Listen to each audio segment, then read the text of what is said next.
Hello everyone, welcome to Challenger Classes. आज हमारा fourth lecture है हमारे चैप्टर लाइट का, रिफ्लेक्शन एंड रिफ्रैक्शन का, जो कि क्लास 10 का चैप्टर नंबर 10 है। पिछले लेक्चर्स में हमने रिफ्लेक्शन को कवर किया, इस चैप्टर में हम रिफ्रैक्शन को कवर करेंगे। तो स्टार्ट करते हैं। रिफ्रैक्शन ऑफ लाइट होता क्या है? What is refraction of light? Reflection में हमने देखा था, अगर हम रिफ्लेक्शन की बात करें, एक बार देखते हैं रिफ्लेक्शन में क्या हो रहा था। तो रिफ्लेक्शन की अगर हम बात करें तो कोई ओपेक ऑब्जेक्ट या कोई ओपेक सरफेस थी, ठीक है, लाइट इस पर फॉल करती है, फॉल करने के बाद क्या होती है, बाउंस बैक कर जाती है, रिफ्लेक्ट हो जाती है, इसको रिफ्लेक्शन ऑफ लाइट कहते हैं। इससे एसोसिएटेड हमने सारे लॉज को देखा, हमने अलग अलग तरह के मिरर्स को समझा, ठीक है, न्यूमेरिकल्स किए मिरर पर बेस्ड।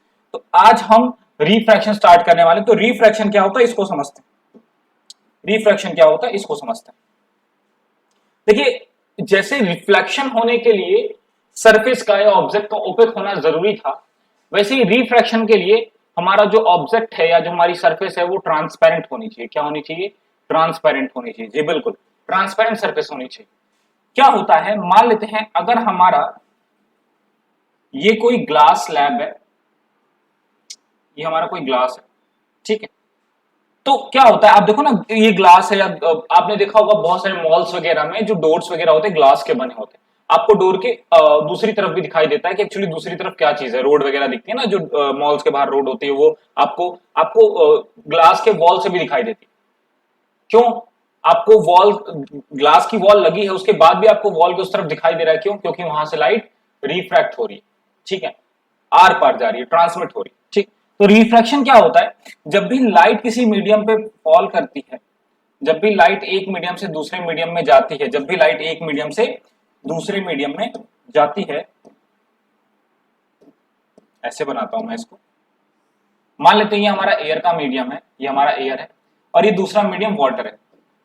मान लेते हैं एक बकेट लिया, बकेट में पानी भरा हुआ है। अगर हमारा लाइट है, अगर हमारी लाइट एयर में ट्रेवल करती है और एयर में ट्रेवल करते हुए वाटर में जाती है, तो हमने क्या पढ़ा अब तक? हमने पढ़ा कि light travels in straight line. तो लाइट को स्ट्रेट ऐसे निकल जाना चाहिए, चाहे वो किसी भी मीडियम में जाए, लाइट को ऐसे ही सेम पाथ फॉलो करते हुए स्ट्रेट ऐसे निकल जाना चाहिए। लेकिन ऐसा होता नहीं है, ऐसा होता नहीं है। लाइट हल्का सा बेंड कर जाती है, हल्का सा बेंड कर जाती है, लाइट अपनी डायरेक्शन चेंज करती है और हल्का सा बेंड हो जाती है, लाइट अपनी डायरेक्शन चेंज करती है और हल्का सा बेंड हो जाती है। इसी बेंडिंग ऑफ लाइट को रिफ्रैक्शन कहते हैं। जो लाइट की डायरेक्शन में जो चेंज आ रहा है, लाइट की डायरेक्शन में जो चेंज आ रहा है, कब? जब वो लाइट एक मीडियम से दूसरे मीडियम में ट्रेवल कर रही है। तो इसी बेंडिंग ऑफ लाइट को रिफ्रैक्शन ऑफ लाइट कहते हैं। क्या होता है refraction of light? The change in the direction of light when it travels obliquely from one medium to another is known as refraction of light. Obliquely, इस term को ध्यान से देखिएगा। ऑब्लिक्यूली मतलब क्या होता है, समझते हैं इसको। अब देखिए, लाइट दो तरीके से फॉल कर सकती है, या तो सरफेस पे, ये हमारा मान लेते हैं एक मीडियम एयर है, दूसरा मीडियम वाटर का ले लेते हैं, दो तरीके। अच्छा, इस लाइन को, ये जो दोनों मीडियम को डिवाइड करिए, इस लाइन के ऊपर एयर है और इस लाइन के नीचे, या लाइन ना बोल के मैं सरफेस बोलूंगा, इस सरफेस के ऊपर एयर है और इस सरफेस के नीचे वाटर है। आप बाल्टी में जो पानी भरा होता है उसमें देखिए, जो अपर लेयर होती है वाटर की, उस अपर लेयर से ऊपर एयर होती है और उसी अपर लेयर से फिर पूरा वाटर स्टार्ट हो जाता है। तो वो जो लेयर है, जो एयर और वाटर को सेपरेट कर रही है, जो एयर और वाटर को सेपरेट कर रही है, तो वो लेयर इंटरफेस, वो लेयर क्या कहलाती है? इंटरफेस कहलाती है। क्या कहलाती है? इंटरफेस। इंटरफेस, ये इंटरफेस वो सरफेस होती है जहां से दो मीडियम सेपरेट आउट हो रहे होते हैं, ठीक है। तो यहां पर देखिए, ये इंटरफेस पर लाइट पड़ने के दो तरीके हैं। या तो लाइट बिल्कुल परपेंडिकुलर फॉल करे, या तो लाइट बिल्कुल परपेंडिकुलर फॉल करे, या तो कुछ एंगल बनाते हुए फॉल करे, या तो कुछ एंगल बनाते हुए फॉल करे, ठीक है। तो यहां पर बहुत तरीके हैं ना लाइट के फॉल होने के। तो लाइट जब परपेंडिकुलर के अलावा किसी भी एंगल से फॉल करती है, मेरी बात को ध्यान से सुनिएगा, लाइट जब परपेंडिकुलर के अलावा किसी और एंगल से फॉल करती है, तो उस केस में जो लाइट फॉल कर रही है, हम कहते हैं लाइट ऑब्लिक्यूली फॉल कर रही है सरफेस पर। ऑब्लिक्यूली का मतलब परपेंडिकुलर फॉल नहीं कर रही, वो कोई भी एंगल बना सकती है लेकिन परपेंडिकुलर नहीं होनी चाहिए, ठीक है।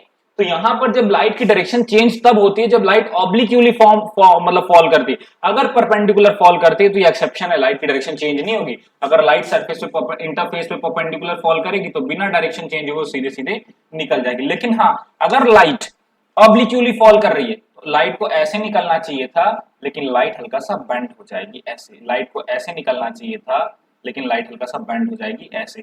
तो यहां पर आप देख सकते हैं लाइट जब परपेंडिकुलर फॉल कर रही थी तो बेंडिंग नहीं हो रही थी, उसकी डायरेक्शन चेंज नहीं हो रही थी। लेकिन जब ऑब्लिक्यूली फॉल करती है यानी परपेंडिकुलर के अलावा और किसी एंगल से फॉल करती है तो उस केस में डायरेक्शन बदल जा रही है। तो यही चेंज इन डायरेक्शन, जो लाइट की जो डायरेक्शन चेंज हो रही है, इसी चेंज इन डायरेक्शन को हम रिफ्रैक्शन ऑफ लाइट कहते हैं। आई बात समझ में? रिफ्रैक्शन का मतलब क्या होता है? रिफ्रैक्शन का मतलब बड़ा सिंपल है, जब लाइट किसी एक मीडियम से दूसरे मीडियम में जाती है। जैसे एयर इज अ मीडियम, ये हमारे आसपास जो मीडियम है वो एयर है, ठीक है। Water is a medium, glass is a medium. तो बहुत सारे ऐसे अलग अलग मीडियम होते हैं। तो अगर लाइट एक मीडियम से दूसरे मीडियम में ट्रेवल करती है तो ट्रेवल करती है जब वो लाइट जब एक मीडियम से दूसरे मीडियम में एंटर करती है तो वहां पर लाइट की डायरेक्शन चेंज हो जाती है। इसी चेंज इन डायरेक्शन को हम रिफ्रैक्शन कहते हैं, ठीक। चलिए अब हम कुछ टर्म्स देख लेते हैं रिफ्रैक्शन से एसोसिएटेड, बेसिक टर्म्स जो हमें पता होनी चाहिए। देखिए, ये मीडियम वन मान लेते हैं। अब एयर और वाटर लेके बार बार तो नहीं कर सकते ना, अब हम मीडियम को मीडियम वन, क्योंकि मीडियम तो कुछ भी हो सकता है, तो एक मीडियम को मीडियम वन लेते हैं और एक मीडियम को मीडियम टू लेते हैं। अच्छा, दोनों मीडियम को अलग दिखाने के लिए मैं इसको थोड़ा सा डॉटेड शेड कर देता हूं।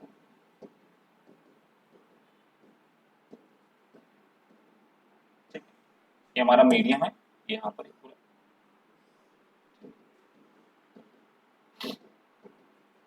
अब क्या है, लाइट इंसिडेंट कर रही है, तो लाइट जो इंसिडेंट करती है इसको क्या बोलते हैं? इंसिडेंट रे ही बोलेंगे। इसको बोलते हैं इंसिडेंट रे। क्या बोलेंगे? रिपीट करो मेरे पीछे पीछे, इसको बोलेंगे इंसिडेंट रे। इसको बोलेंगे इंसिडेंट रे। उसके बाद जिस पॉइंट पर लाइट इंसिडेंट करती है वहां पर हम एक परपेंडिकुलर ड्रॉ करते, कुछ याद आया रिफ्लेक्शन से? जहां लाइट इंसिडेंट कर रही है उसको कहते हैं पॉइंट ऑफ इंसिडेंस, और उस पॉइंट ऑफ इंसिडेंस पर हम परपेंडिकुलर ड्रॉ करते हैं उस इंटरफेस पर। जैसे लाइट इस पर फॉल कर रही है ऐसे, तो यहां पर हम एक परपेंडिकुलर ड्रॉ करेंगे। इस परपेंडिकुलर, जैसे लाइट ऐसे यहां पर आके फॉल करी तो इसी पॉइंट पर हम एक परपेंडिकुलर लाइन ड्रॉ करेंगे। इस परपेंडिकुलर लाइन को हम कहते हैं नॉर्मल। क्या कहते हैं? नॉर्मल कहते हैं, ठीक है। अब देखो, लाइट क्या होगी जब इंटरफेस पर फॉल करेगी, तो इंटरफेस से फॉल करने का मतलब है वो दूसरे दूसरे मीडियम में इंटर करने वाली है। जब वो दूसरे मीडियम में इंटर करेगी तो उसकी डायरेक्शन क्या होगी? चेंज हो जाएगी। उसकी डायरेक्शन क्या होगी? चेंज हो जाएगी। तो जब लाइट दूसरे मीडियम में इंटर करती है जहां पर उसकी डायरेक्शन चेंज हो जाती है, तो इस रे को कहते हैं रिफ्रैक्टेड रे। क्या कहते हैं? रिफ्रैक्टेड रे। हम कहेंगे लाइट रिफ्रैक्ट हो चुकी है, रिफ्रैक्टेड रे, इसको बोलते हैं रिफ्रैक्टेड रे, ठीक है। इंसिडेंट रे, जब लाइट इंसिडेंट करते हैं इंटरफेस पर। नॉर्मल, जहां पर जिस इंटरफेस के जिस पॉइंट पर लाइट इंसिडेंट करेगी वहां पर हम एक परपेंडिकुलर लाइन ड्रॉ करेंगे इंटरफेस पर और उसको कहेंगे नॉर्मल। उसके बाद है जब लाइट दूसरे मीडियम में जा रही होगी तो उसकी डायरेक्शन चेंज हो जाएगी, तो वो लाइट रे अब जो दूसरे मीडियम में इंटर कर चुकी है उसको कहते हैं रिफ्रैक्टेड। ये जो रे है वो रिफ्रैक्ट हो चुकी है, मतलब इस रे की डायरेक्शन चेंज हो चुकी है, तो इसको बोलते हैं रिफ्रैक्टेड रे। अच्छा, यहां पर कुछ एंगल भी बनता है इंसिडेंट और नॉर्मल के बीच में, इसको क्या बोलेंगे? वही बोलेंगे एंगल ऑफ इंसिडेंस। क्या बोलेंगे? Angle of incidence. अच्छा, नॉर्मल और रिफ्रैक्टेड रे के बीच में भी एंगल बन रहा है, नॉर्मल और रिफ्रैक्टेड रे के बीच में भी एंगल बन रहा है, इसको क्या बोलेंगे? Refracted, angle of refraction. क्या बोलेंगे? Angle of refraction. एंगल आई क्या है? एंगल आई है angle of incidence, angle of incidence. और एंगल आर क्या है? एंगल आर है angle of refraction, angle of refraction, ठीक है। तो ये चीजें होती है। रिफ्रैक्शन क्या है? जब लाइट एक मीडियम से दूसरे मीडियम में एंटर करती है तो उसकी डायरेक्शन चेंज हो जाती है। जब लाइट ऑब्लिक्यूली फॉल करती है एक मीडियम से दूसरे मीडियम में तो उसकी डायरेक्शन चेंज हो जाती है। जो लाइट की जो डायरेक्शन चेंज हो रही है, इसी फेनोमेना को हम रिफ्रैक्शन ऑफ लाइट कहते हैं, ठीक है। बाकी हमने टर्म्स देखे, इंसिडेंट रे, रिफ्रैक्टेड रे, angle of incidence, angle of refraction, normal, ठीक है। आगे बढ़ते हैं, ये सब तो आपने समझ लिया।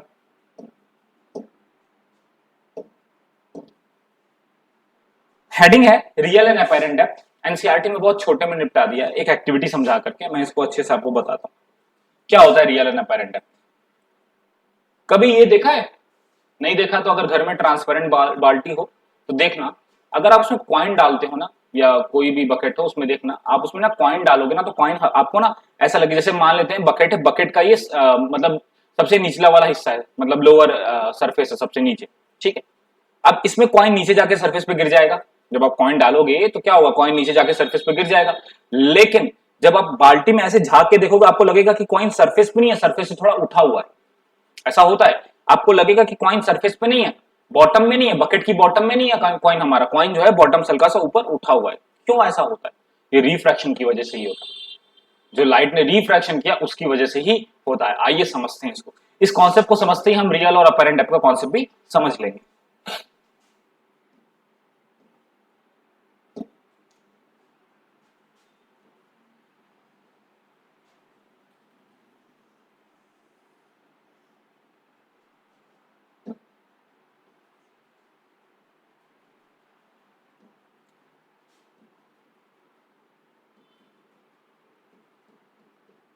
ये बकेट ली मैंने, इसमें पानी भर दिया,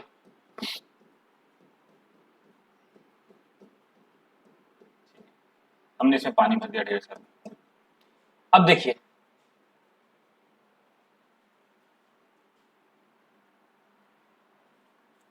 अब मैं कॉइन बना लेता हूं, भैया कॉइन को ही गिराना है, कॉइन बना लेता हूं। मान लेते ना बॉटम में यहाँ कॉइन गिरा हुआ है,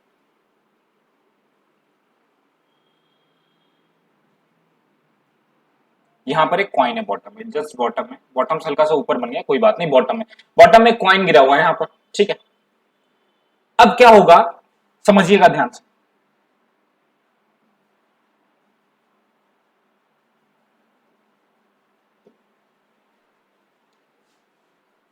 इस कॉइन से ना रेज निकलेंगी, एक परपेंडिकुलर रे निकलेगी, बहुत सारी लाइट रे निकलेगी ना, कॉइन है, कॉइन पे जो लाइट पड़ेगी, कॉइन उस लाइट को रिफ्लेक्ट करेगा। ये पढ़ा था हमने, हर ऑब्जेक्ट हमें तब दिखाई देता है जब उस पे पड़ने वाली लाइट वो रिफ्लेक्ट करता है। तो कॉइन पे जो भी लाइट पड़ रही है वाटर के अंदर, वो लाइट कॉइन अपने पर क्या करेगा, अपने से रिफ्लेक्ट करेगा, तो अलग अलग डायरेक्शन में रिफ्लेक्ट करेगा, ऐसे रिफ्लेक्ट करेगा। अच्छा, अब यहां पर ध्यान दीजिएगा, अब ये परपेंडिकुलर है, ये लाइट परपेंडिकुलर है, तो ये क्या होगा, बिना रिफ्रैक्ट करे निकल जाएगी सीधे। हमने क्या पढ़ा था, सिर्फ जो लाइट ऑब्लिक्यूली फॉल करती है, कैसी ऑब्लिक्यूली फॉल करती है एक मीडियम से दूसरे मीडियम में, वही रिफ्रैक्ट करती है। और इस लाइट का क्या होगा, इस लाइट का होगा रिफ्रैक्शन। सेकेंड में इसको फिर से बनाता हूं,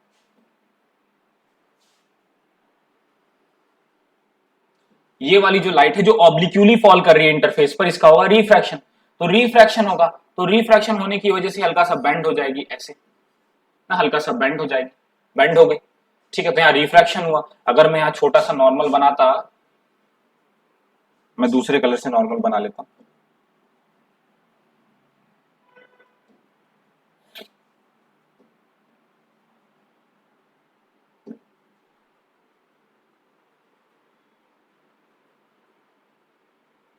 अगर मैं ऐसे नॉर्मल बनाऊं तो आप देखेंगे यहाँ पर क्या हो रहा है, यहाँ पर रिफ्रैक्शन हो रहा है, लाइट बेंड हो रही है, आपको खुद दिख रहा होगा, ठीक। तो यहाँ पर रिफ्रैक्शन हुआ। तो अब यहाँ पर क्या होता है, अब हमारी ये जो रेज दोनों निकली हैं, अब हम ऊपर से देख रहे हैं ना, बकेट के ऊपर से हम देख रहे हैं, बकेट के ऊपर से हम कॉइन को देख रहे हैं ऐसे झांक करके। तो होगा क्या, हम यहाँ पर, हमारी आईज कहीं यहाँ पर होंगी, हमारी जो आई है यहाँ पर होगी कहीं ऐसे,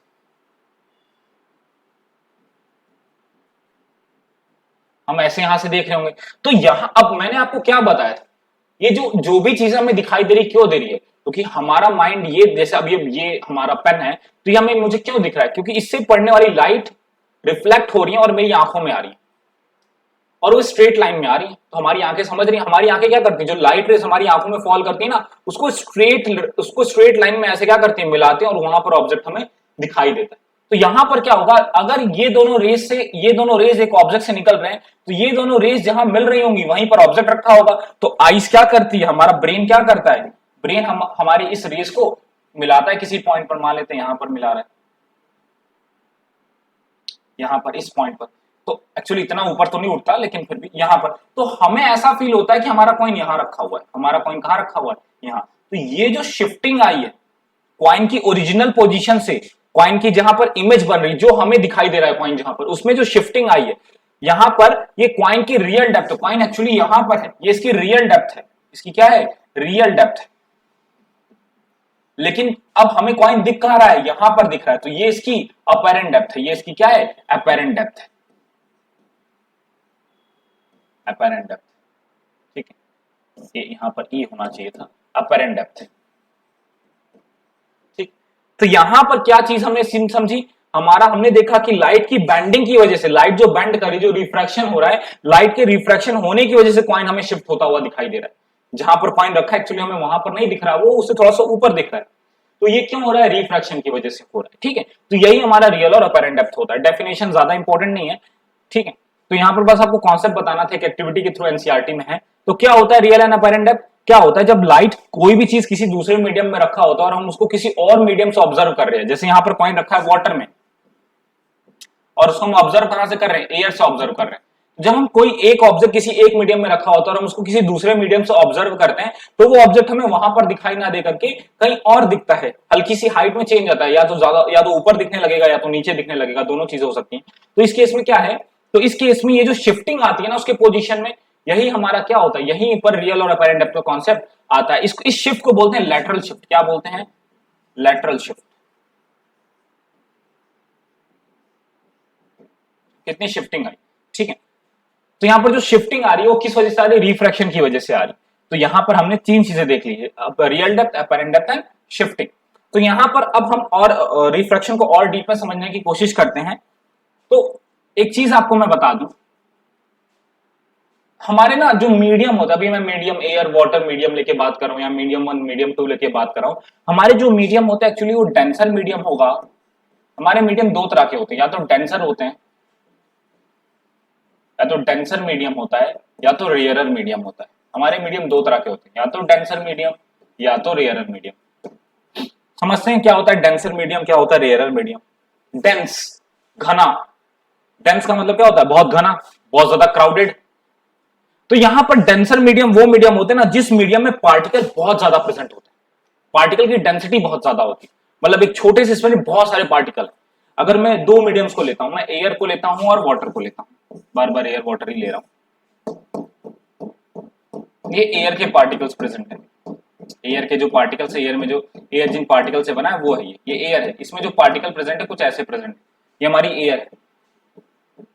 अगर मैं वाटर की बात करूं तो वाटर के अगर मैं पार्टिकल्स बनाऊंगा तो वो क्या होंगे, और भी क्लोज होंगे, मैं बना नहीं पा रहा।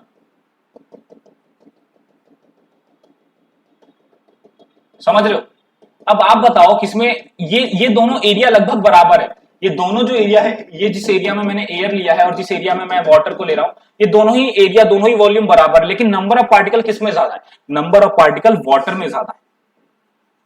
सेम एरिया में अगर दोनों की एरिया में सेम मानू या दोनों का वॉल्यूम में सेम मानू, तो दोनों का वॉल्यूम तो सेम है, लेकिन पार्टिकल किसमें ज्यादा है, पार्टिकल वाटर में ज्यादा है, वाटर के पार्टिकल ज्यादा है। तो water is a denser medium, water is a denser medium. Denser का मतलब होता है ऐसा मीडियम जिसमें नंबर ऑफ पार्टिकल्स दूसरे मीडियम के रिस्पेक्ट में ज्यादा हो, ऐसा मीडियम जिसमें पार्टिकल जो हो दूसरे मीडियम के रिस्पेक्ट में ज्यादा हो, वो मीडियम हमारा डेंसर कहलाता है। मैं अब सर आप ये कह रहे हो कि दूसरे मीडियम के रिस्पेक्ट में अगर पार्टिकल ज्यादा है तो डेंसर बोल दो, दूसरे मीडियम का रिस्पेक्ट क्यों ले रहे हो, क्यों दूसरे मीडियम के रिस्पेक्ट में बात कर रहे हो। तो समझते हैं इस बात को। अगर मैं ग्लास ले लूं, अगर मैं ग्लास ले लूं तो ग्लास में पार्टिकल और क्लोज क्लोज होंगे, ऐसे कुछ, पूरा तो नहीं बना पाऊंगा, थोड़ा सा बना लेता हूं। अगर मैं ग्लास की इतनी एरिया लूं और वाटर की इतनी एरिया लूं, अब बताओ किसमें पार्टिकल ज्यादा है, कहोगे सर अब तो ग्लास में ज्यादा हो गए। नहीं, तो यहां पर अब ग्लास डेंसर हो गया, वाटर रेयरर हो गया। समझना मेरी बात, जिस मीडियम में पार्टिकल ज्यादा हो with respect to another medium, वो मीडियम डेंसर होता है, और जिस मीडियम में पार्टिकल्स कम हो as compare to another medium, वो मीडियम रेयरर कहलाता है। रेयरर और डेंसर, रेयर है ये मीडियम, रेयरर मीडियम है, क्यों है, क्योंकि इसमें पार्टिकल्स कम है। ये मीडियम डेंसर है, क्यों है, क्योंकि इसमें पार्टिकल्स ज्यादा है। तो मीडियम डेंसर और रेयरर तब होते हैं, डेंसर मीडियम वो मीडियम होता है जिसमें नंबर ऑफ पार्टिकल्स ज्यादा होते हैं as compare to another medium, वो हमारा डेंसर होता है। वहीं रेयरर की बात करें तो वो मीडियम जिसमें नंबर ऑफ पार्टिकल्स कम होते हैं as compare to another medium, वो मीडियम हमारा रेयरर कहलाता है। अगर हम बात करते हैं एयर और वाटर की, तो एयर इज रेयरर अगर हम दो मीडियम लेते हैं एयर और वाटर को, तो एयर हमारा रेयरर मीडियम होगा, वाटर हमारा डेंसर मीडियम होगा। लेकिन अगर हम वही बात करें वाटर और ग्लास की, तो ग्लास अब डेंसर हो जाएगा, वाटर अब रेयरर हो जाएगा। देखो बदल गया, वाटर पहले डेंसर था एयर के साथ, लेकिन अब हम ग्लास से कंपेयर कर रहे हैं तो वाटर अब रेयरर हो गया। तो ये जरूरी नहीं है कि जो मीडियम डेंसर है वो हमेशा डेंसर ही आप ट्रीट करोगे, नहीं, वो डिपेंड करता है कि आप किस मीडियम के रिस्पेक्ट में उसकी बात कर रहे हो। अगर दूसरा मीडियम जो आप ले रहे हो उसमें पार्टिकल ज्यादा है तो फिर वो रेयरर हो जाएगा, और जिसमें पार्टिकल ज्यादा वो डेंसर। लेकिन अगर दूसरा मीडियम आपने एक मीडियम लिया और आपने दूसरा मीडियम जो लिया उसमें पार्टिकल कम है, तो जो मीडियम आपने पहले लिया था अब वो डेंसर है, और जो बाद में आपने मीडियम लिया अब वो रेयरर हो जाएगा। तो मीडियम कौन सा होगा, रेयरर या डेंसर, वो डिपेंड करता है कि दोनों मीडियम है क्या। ठीक है, आप ऐसे वाटर को हमेशा डेंसर या रेयरर नहीं ट्रीट कर सकते। तो मीडियम दो तरह के होते हैं, denser medium and rarer medium. हम समझ चुके हैं इस बात को। अब आगे का कॉन्सेप्ट समझते हैं कि क्या मतलब है डेंसर और रेयरर मीडियम को मैं इतना क्यों समझा रहा हूं, इसको समझते हैं।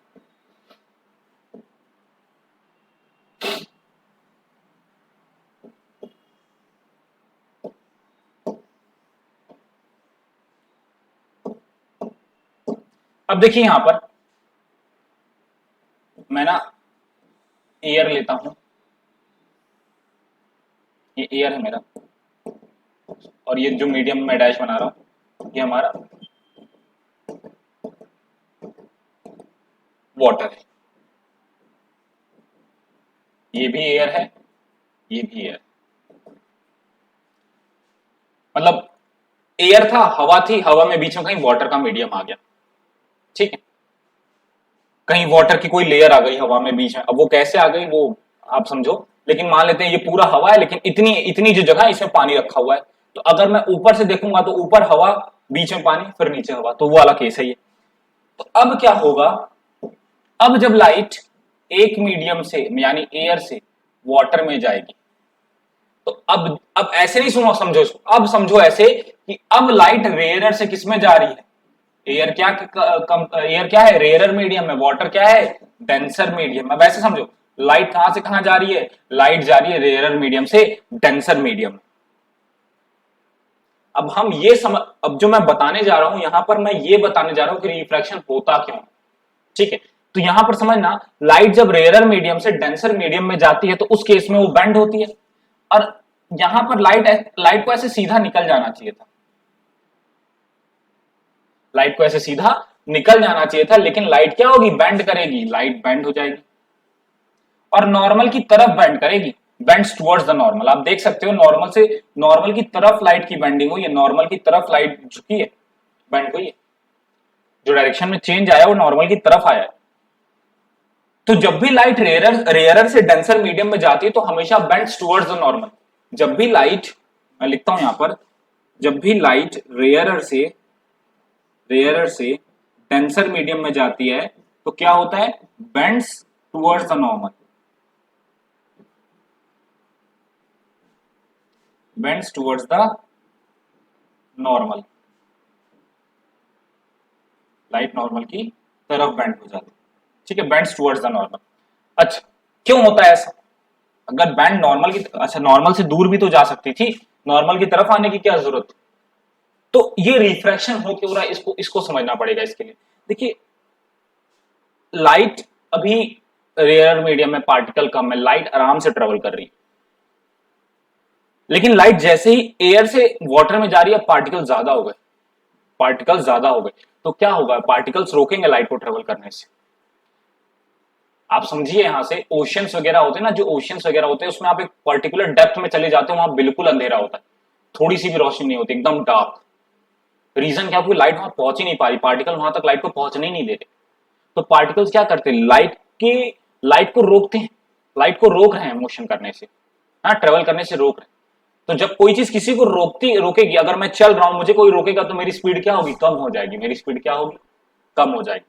तो यहां पर हो क्या रहा है, यहां पर जब लाइट रेयरर से डेंसर मीडियम में आ रहा है, मतलब एक ऐसा मीडियम जहां पार्टिकल कम थे, जहां वो आसानी से ट्रेवल कर रही थी लाइट, जब वो उस मीडियम से ऐसे मीडियम में एंटर करती जहां पार्टिकल ज्यादा, वो पार्टिकल्स लाइट को ट्रेवल करने से रोकेंगे, तो क्या होगा, लाइट की स्पीड कम हो जाएगी। तो लाइट की स्पीड जब भी कम होगी तो वो बेंड्स टुवर्ड्स द नॉर्मल, वो नॉर्मल की तरफ बेंड कर जाएगी। यहां पर क्या हो रहा है, नॉर्मल की तरफ बेंडिंग क्यों हो रही है, क्योंकि स्पीड ऑफ लाइट डिक्रीज हो रही है, speed of light speed of light क्या हो रही है, डिक्रीज हो रही है, स्पीड ऑफ लाइट डिक्रीज हो रही है। स्पीड ऑफ लाइट डिक्रीज होने की वजह से ये बेंडिंग नॉर्मल की तरफ हो रही है। आ रही बात समझ में? ये बेंडिंग नॉर्मल की तरफ होने के पीछे रीजन क्या है, क्योंकि जो लाइट है जो पहले ट्रेवल कर रही थी एयर में, वो स्पीड जो थी वो अच्छी खासी स्पीड से ट्रेवल कर रही थी, लेकिन जैसे ही वाटर में आ गई उसकी स्पीड कम हो गई। तो ये जो स्पीड कम हुई लाइट की, इसी वजह से उसकी डायरेक्शन में चेंज आया और इसी वजह से रिफ्रैक्शन हुआ। ठीक है, तो यहाँ रिफ्रैक्शन क्यों हुआ, क्योंकि स्पीड चेंज हुई। क्या हुई, स्पीड चेंज हुई। अच्छा, अब देखिए यहां से अगर मान लेते हैं पूरे वाटर के, जैसे यहां मैंने बोला ना बीच में ये एयर है, बीच में मैंने वाटर का एक मीडियम रख दिया, तो लाइट क्या होगी, लाइट वो एयर से वाटर में एंटर करेगी, वाटर से एंटर करने के बाद फिर लाइट वापस एयर में निकल जाएगी। जैसे यहां पर देखिए, यहां पर अगर लाइट वाटर वाटर में ट्रेवल कर चुकी पूरा, तो वो वापस एयर में निकलेगी, तो उसे सीधे निकलना चाहिए था ऐसे।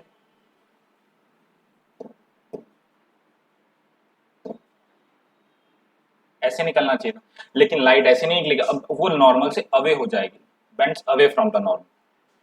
वो नॉर्मल से दूर, क्योंकि वो डेंसर से वापस रेयरर में आ रही है, डेंसर से वापस कहां आ रही है, रेयरर मीडियम में आ रही है। तो अब वो नॉर्मल की तरफ बेंड नहीं होगी, वो away from the normal, normal से दूर चली जाएगी, वो away from the normal, normal से दूर चली जाएगी। नॉर्मल से दूर क्यों चली जाएगी, क्योंकि डेंसर मीडियम में जिस स्पीड से लाइट ट्रेवल करती है, रेयरर में निकलती है उसकी स्पीड बढ़ जाती है। स्पीड बढ़ती लाइट और ज्यादा तेजी से मूव करती है, जिस वजह से उसकी डायरेक्शन बदल जाती है और वो नॉर्मल से दूर चली जाती है। तो जब भी लाइट डेंसर से रेयरर में ट्रेवल करेगी, जब भी लाइट डेंसर से रेयरर में ट्रेवल करेगी, moves away from the normal, normal से दूर चली जाएगी, moves away from the normal, normal से दूर चली जाएगी। क्यों, क्योंकि स्पीड इंक्रीज हो जाएगी, speed of light increases, speed of light increases, speed of light क्या होगी, इंक्रीज कर जाएगी। अब आप यहां नोटिस करिएगा, यहां पर ये लाइट क्या है, वाटर से एयर में जा रही थी, तो बेंड्स अवे, नॉर्मल से दूर चली गई। वो लाइट को ऐसे निकलना चाहिए था, लेकिन क्या हो गई, ये लाइट अगर मैं ऐसे सीधे बनाऊं तो ऐसे निकलना चाहिए था, लेकिन ये लाइट क्या हो गई, नॉर्मल से दूर हो गई, नॉर्मल से दूर चली गई। क्यों चली गई दूर नॉर्मल से, रीजन क्या था, क्योंकि लाइट डेंसर से रेयरर में जा रही थी, इसलिए यहां पर लाइट नॉर्मल से दूर हो गई। तो यहां पर आपने चीजें समझ ली कि रिफ्रैक्शन क्यों हो रहा है, क्योंकि स्पीड ऑफ लाइट चेंज हो रही है। स्पीड ऑफ लाइट चेंज कैसे हो रही है, जब वो रेयर से डेंसर में जा रही है तो स्पीड डिक्रीज कर रही है, वहीं डेंसर से रेयर में जा रही है तो स्पीड इंक्रीज कर रही है। कुछ ऐसा समझिएगा, अगर आपको एक खाली रोड दे दिया जाए जिसमें कम व्हीकल्स है, तो आपकी स्पीड ऑब्वियसली ज्यादा होगी। वहीं एक ऐसा रूट जहां पर पार्टिकल्स, जहां पर लोग बहुत ज्यादा है, बहुत ज्यादा व्हीकल्स है, तो वहां पर आपकी स्पीड ऑटोमेटिकली कम हो जाएगी। सेम काम लाइट के साथ भी होता है। ठीक है, अब क्यों हो रहा है उतना डीप में आपको अभी नहीं समझना, बस ये आप समझ लीजिए कि ऐसा होता है। आगे बढ़ते हैं।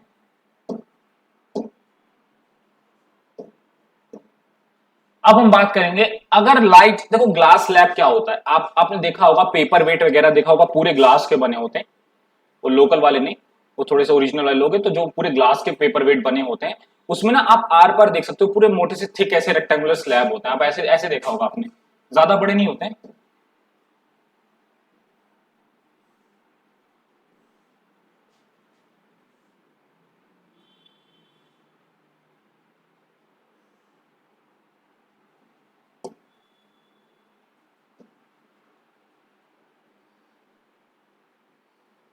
ऐसा कुछ ग्लास आपने वो देखा होगा, पेपर वेट वगैरह देखा होगा, ये तो काफी बड़ा बना दिया मैंने, ऐसे रेक्टेंगुलर होता है, ठीक है, जिससे आप पेपर वगैरह दबाते हो, ठीक है, ग्लास का बना होता है। तो वो ग्लास स्लैब है, लेकिन ग्लास स्लैब की साइज हमेशा वैसी नहीं होती, बड़े भी ग्लास स्लैब होते हैं, छोटे भी होते हैं, एक वैसा भी होता है जिसे आप पेपर वेट की तरह यूज करते हो। तो ग्लास स्लैब बहुत सारी साइजेस में आते हैं। तो ग्लास स्लैब कंप्लीटली ग्लास का बना होता है। तो अब लाइट जब इससे रिफ्लेक्शन करेगी तो क्या होगा, इसको समझेंगे, और यहां पर और कुछ नए टर्म्स को हम समझेंगे। ठीक है, चलिए करते हैं इसको। तो मैं, ये 3D फिगर है, लेकिन मैं 3D फिगर से नहीं बताऊंगा, मैं 2D फिगर बनाऊंगा ग्लास स्लैब का। हम ऐसा मानेंगे कि लाइट, हम सामने से ग्लास स्लैब को देख रहे हैं। अरे बात समझ में,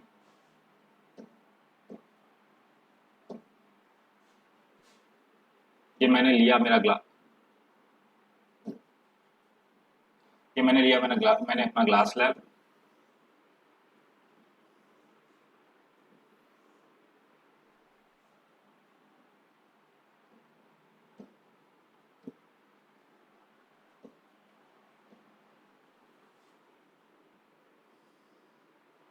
ये मैंने अपना लिया ग्लास स्लैब, ठीक है। डेंसर है, दिखना चाहिए।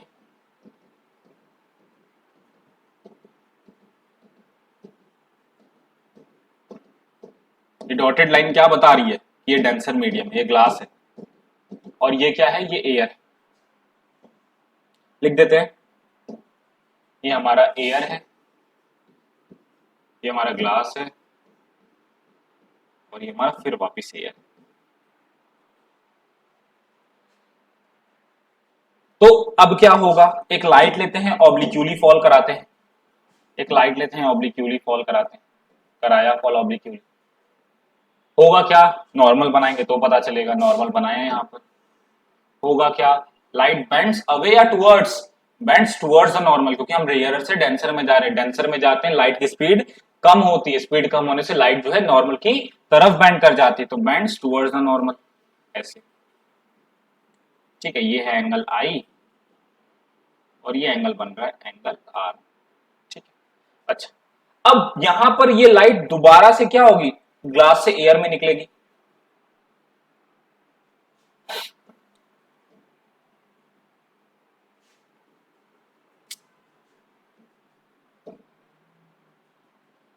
क्या हो गया?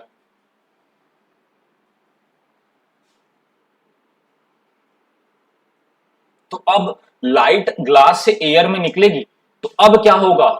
डेंसर से रेयरर में जा रही, ग्लास डेंसर है, एयर रेयरर मीडियम है, तो डेंसर से रेयरर में जाते हैं, स्पीड बढ़ जाती है, तो bands away from the normal, normal से दूर चली जाती है, moves away from the normal. ये तो ये भी देखो, अब आप समझोगे, अगर ये मेरी सरफेस है, सपोज दैट ये मेरी कोई सरफेस है, मैं यहाँ पर परपेंडिकुलर लाइन बनाऊंगा और यहाँ पर परपेंडिकुलर लाइन बनाऊंगा, तो ये दोनों लाइन आपस में क्या होंगी? अगर इन दोनों लाइन को मैं ऐसे बढ़ाऊं आगे, ये दोनों लाइन आपस में पैरेलल होंगी ना, तो ये नॉर्मल और ये नॉर्मल पैरेलल है, ये नॉर्मल और ये नॉर्मल पैरेलल है, तो यहाँ पर एक नॉर्मल ऐसे बना, एक नॉर्मल ऐसे बना, और ये जो है ये एक रिफ्रैक्टेड रे है, तो यहाँ पर मैंने एंगल आर बनाया। देखिए वहां पर, इसको समझिएगा, यही तो बनाया मैंने, नहीं यहाँ पर इंटरफेस है दोनों, तो ये आर बनाया, तो ये और ये दोनों नॉर्मल आपस में पैरेलल हैं, तो ये कैसा एंगल बन रहा है? ये दोनों, ये बन रहा है अल्टरनेट इंटीरियर एंगल।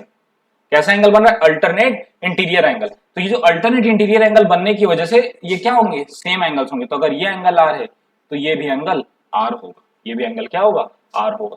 ठीक, अच्छा, अब ये रे जो निकल रही है, अच्छा, इसको बोलते थे इंसिडेंट रे, इसको बोलते थे इंसिडेंट रे। ये हमारी क्या थी? ये हमारी रिफ्रैक्टेड रे थी, ये हमारी रिफ्रैक्टेड रे थी। अब ये जो रे फाइनली इमर्ज कर रही है, मतलब एक मीडियम में इंटर किया, पूरा ट्रेवल किया, ट्रेवल करते हुए बाहर निकल गई वापस, तो वो रे जो पूरा एक मीडियम को ट्रेवल करते हुए फिर एक मीडियम में वापस आ जाएगी, जिस मीडियम में वो थी और दूसरे मीडियम में इंटर कर रही है, उसी मीडियम में वो अगर वापस आ गई तो उसको बोलते हैं एमर्जेंट रे। क्या बोलते हैं? एमर्जेंट रे। क्या बोलते हैं? एमर्जेंट रे बोलते हैं, इसको बोलते हैं एमर्जेंट रे। और यहां पर ये जो एंगल बना रहा है, ये जो रे एंगल बना रही है नॉर्मल के साथ, इसको बोलते हैं एंगल ऑफ एमर्जेंस। क्या बोलते हैं? एंगल ऑफ एमर्जेंस, ई बोलते हैं, इसको बोलते हैं एंगल ऑफ एमर्जेंस।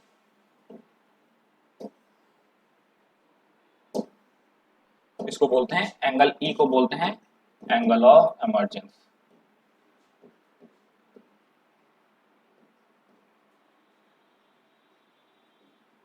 अच्छा, आपका ये जो एंगल आई है और एंगल ई है, एंगल आई आपका एंगल ई के बराबर होता है। कब? तब जब लाइट जिस मीडियम से इंसिडेंट कर रही है उसी मीडियम में वापस एमर्ज करे। जिस मीडियम से लाइट इंसिडेंट कर रही है, अगर उसी मीडियम में लाइट वापस एमर्ज करे, तो उस केस में एंगल आई और एंगल ई क्या होता है? इक्वल होता है। उस केस में एंगल आई और एंगल ई इक्वल होता है। कब? जब जिस मीडियम से इंसिडेंट की है लाइट उसी मीडियम में वापस एमर्ज आउट करे, तो उस केस में एंगल आई और एंगल ई क्या होते हैं? इक्वल होते हैं।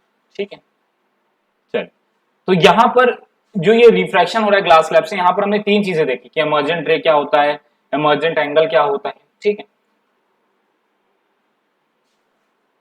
इसको बना लीजिएगा।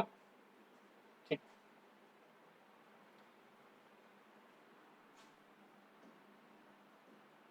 अब हम लॉज ऑफ रिफ्लेक्शन की बात, रिफ्रैक्शन की बात करेंगे। लॉज ऑफ रिफ्रैक्शन की हम बात करेंगे। लॉज ऑफ रिफ्लेक्शन, देखो आपने लॉ ऑफ रिफ्लेक्शन तो पढ़ा होगा, सेम लॉज ऑफ रिफ्रैक्शन के भी लॉज होते हैं, रिफ्रैक्शन के भी लॉज होते हैं, नियम होते हैं। क्या होते हैं लॉज ऑफ रिफ्रैक्शन, समझते हैं। The incident ray, the refracted ray and the normal to the interface of two transparent medium at the point of incidence all line the same plane. हाँ, बड़ी टिपिकल लाइन लिखी लेकिन कुछ है नहीं, सब कुछ बताया हुआ है। इंसिडेंट रे क्या होती है, ठीक है।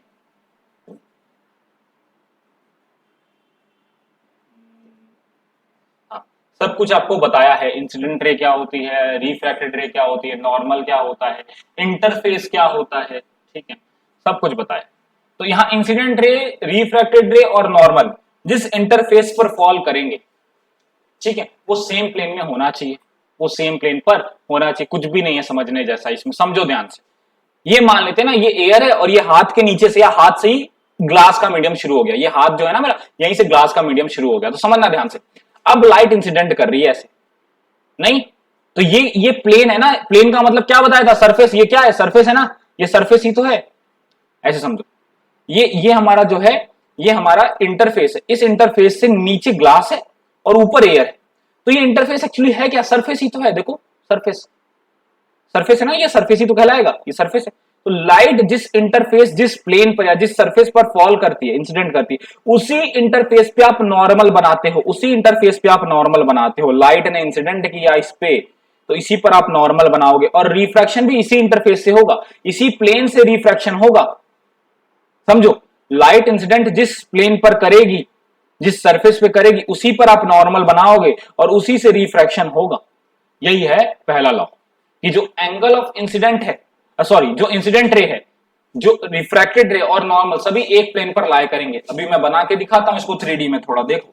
ऐसे तो हाथ पे बता दिया समझा करके, लेकिन मुझे पता है ना अभी भी डाउट होगा। ये कोई हमारा इंटरफेस है, कोई सरफेस है। इस सरफेस के ऊपर कोई दूसरा मीडियम, ऊपर कोई दूसरा मीडियम, नीचे कोई दूसरा मीडियम। एक लाइट इस सरफेस पर इंसिडेंट करती है, तो आप नॉर्मल कहां बनाओगे, इसी सरफेस पे बनाओगे। और रिफ्रैक्शन जो होगा, लाइट जो दूसरे मीडियम में जाएगी, इसी सरफेस से जाएगी ना, इसी प्लेन से रिफ्रैक्ट करेगी। तो यही वो प्लेन है, यही वो प्लेन है जिसपे सारा काम हो रहा है। लाइट इंसिडेंट भी कर रही है, आप नॉर्मल भी बना रहे हो, और रिफ्रैक्शन भी इसी सरफेस से हो रहा है। तो यही है पहला लॉ, ठीक है, सिंपल है। सेकेंड लॉ की बात करते हैं। सेकेंड लॉ को समझना है अच्छे से, बहुत अच्छे से। अभी ट्रिग्नोमेट्री आप पढ़े होते तो आपको और अच्छा समझ में आता, लेकिन अभी वो थोड़ा सा बाद में पढ़ोगे मैथ्स में, या पढ़ लिया होगा तो अच्छे से समझ में आएगा। सेकंड लॉ ये नहीं है कि एंगल आई एंगल आर के इक्वल होगा। रिफ्लेक्शन में क्या था, angle of incidence is always equals to angle of reflection. तो यहां पर वो नहीं है। यहां पर क्या है, यहां पर दूसरा लॉ ये कहता है रिफ्रैक्शन का, कि the ratio of sine of angle of incidence.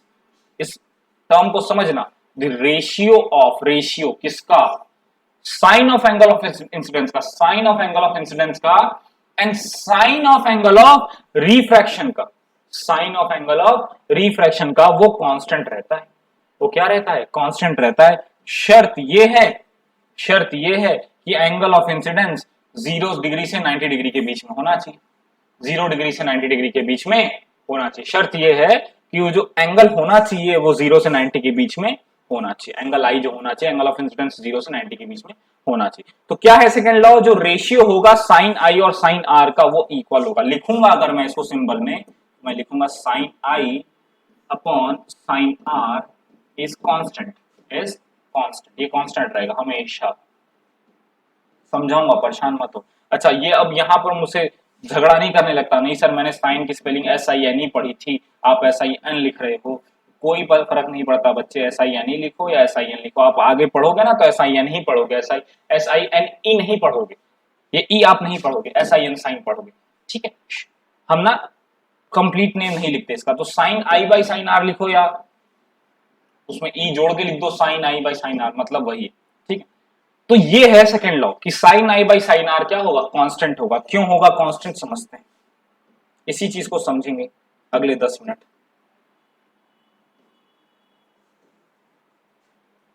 देखिए,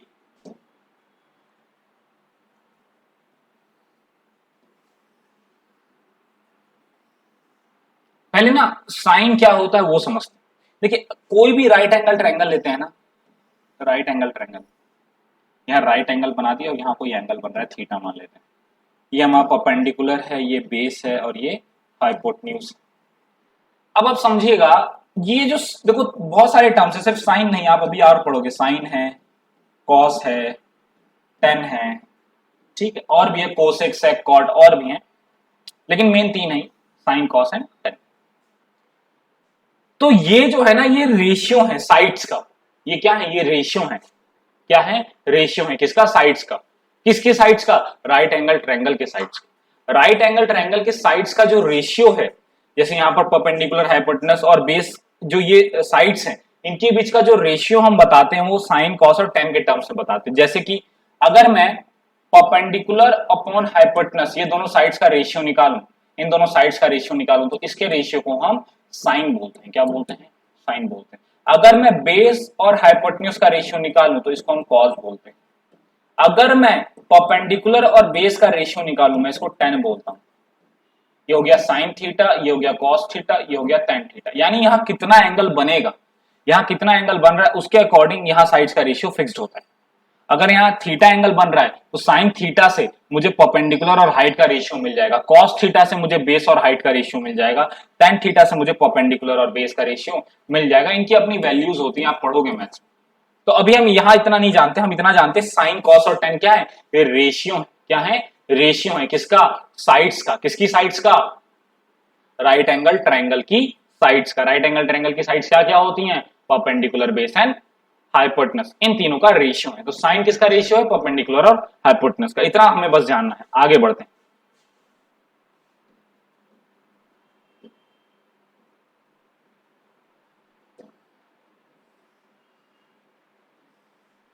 अब यहां पर ध्यान दो, एक लाइट है, ये डेंसर मीडियम है, ये रेयर मीडियम, डॉट डॉट नहीं बनाने वाला मैं, यहां समझो। यहाँ लाइट है, वो फॉल करेगी रेयर से डेंसर में।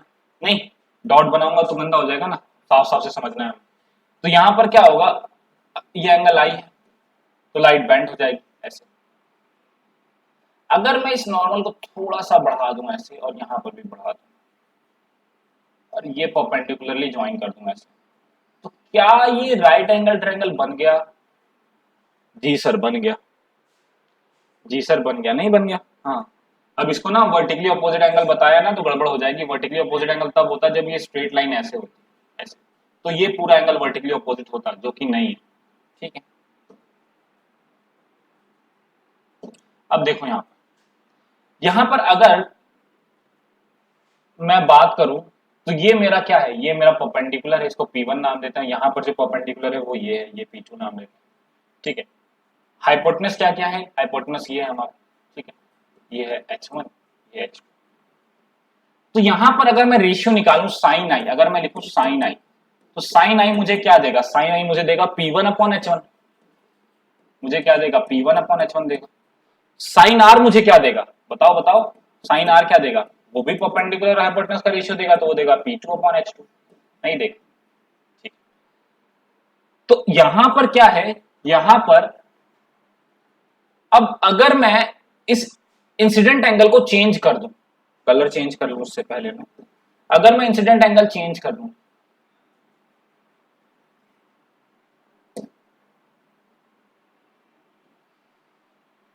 अगर मैं इंसिडेंट, तो रिफ्रैक्टेड एंगल भी हल्का सा बदल जाएगा।